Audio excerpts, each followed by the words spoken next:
lenguaje verbal, no verbal y paraverbal. Octavo básico, actividad número 179. 1. Lenguaje verbal. El lenguaje verbal se caracteriza por utilizar el lenguaje escrito u oral. Presenta un emisor, receptor, mensaje, contexto, canal, código. Emisor. Es quien emite el mensaje, es decir, quien habla o escribe. Receptor. Quien recibe el mensaje, es decir, quien escucha o lee. Mensaje. Es el enunciado, lo que se transmite desde el emisor al receptor, es decir, lo hablado o escrito, construido según un código lingüístico. Código. Sistema de señales o signos que se usan para transmitir un mensaje, por ejemplo, el inglés, el castellano, el código Morse.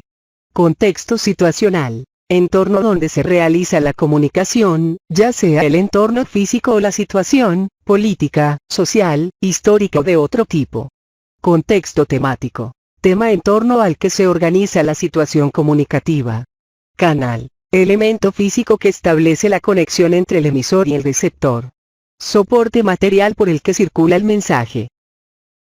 2. Lenguaje no verbal. El lenguaje no verbal tiene cada vez más importancia dentro de la sociedad actual, ya que cerca del 60% al 70% de lo que comunicamos se realiza de manera no verbal. Los movimientos de la cabeza, la expresión corporal, la orientación de la mirada, el parpadeo, las expresiones faciales, los gestos corporales, señalar con el dedo, muecas y otras son formas de lenguaje no verbal. 2.1. Clasificación del lenguaje no verbal. Kinésica. Corresponde a los movimientos faciales y corporales. Proxémica. Se relaciona con la concepción, estructuración y el uso del espacio, relacionándolo con la distancia que se establece entre los participantes del proceso comunicativo. Icónica. Incluye imágenes, representación gráfica del objeto, por ejemplo, disco pare. Señales. Representación de un referente por un acuerdo social, por ejemplo, color negro, luto. Lenguajes gráficos. Lenguajes escritos que utilizan imágenes para representar la realidad, por ejemplo, jeroglíficos. Musical. La música es otra manifestación de la comunicación no verbal. Las melodías no necesariamente deben ir acompañadas de una letra para crear un ambiente. Los efectos sonoros del rock, por ejemplo, transmiten una emoción muy diferente de los de una balada. Se usa la música para el cine, teatro y la televisión, reflejando estados anímicos.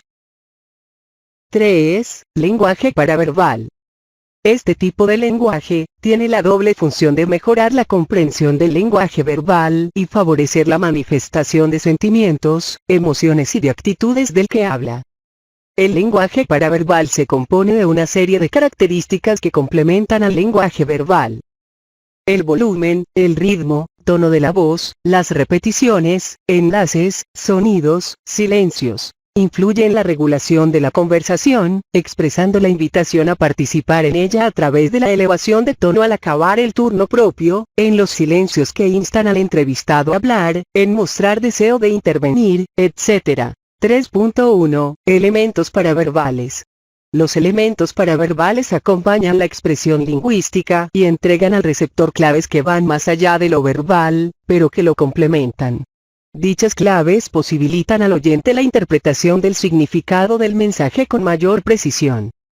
Los elementos paraverbales del lenguaje oral son la entonación, las pausas, los énfasis, es decir, aquellos recursos que nos permiten decir algo en tono de pregunta, de exclamación o de afirmación, en un tono irónico o no convencional, expresar un silencio o interrupción, indicar el cambio de turno de los interlocutores, etc. Estos elementos del lenguaje paraverbal se traducen en su forma escrita en los signos de puntuación y entonación.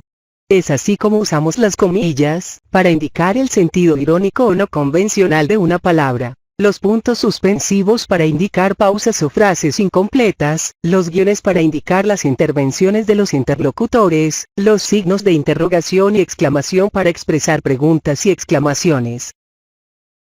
3.2. Funciones paraverbales. Motivar al receptor. Permitir que el otro procese la información.